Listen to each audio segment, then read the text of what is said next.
जय जगन्नाथ फ्रेंड्स चलते स्टार्ट करवा आज नुआ रेसिपी देखो कड़े को मुझे गरम कर सोरिष तेल गरम करी सोरिष आ लंका दे फुटे नेली फुटेला मो पाखे थिला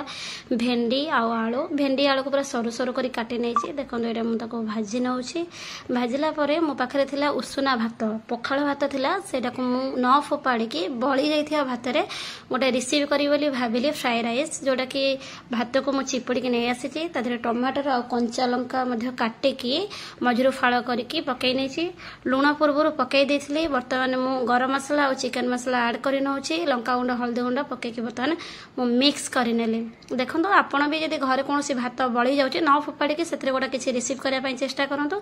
देखो उषुना भात रे फ्राई राइस हो जाइछि आपण चाहिले जे कोनोसी वेजिटेबल्स दे के आपण करि पारे मो पाखरे जहा थिला मु सेतरे ही करिछि देखो केडे सुंदर ग्रीन आ yellow yellow colour fried rice देखा होछि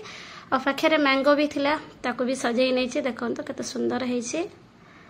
आपण भी करी खांदो बहुत टेस्टी लगिबो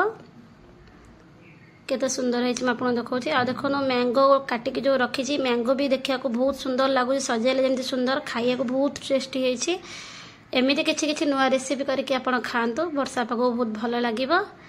रेसिपी मोर केमिति लागला निहारी भाबरे कमेंट रे जणैबे एही ब्लॉग को एंड करछि जय जगन्नाथ जय जगन्नाथ।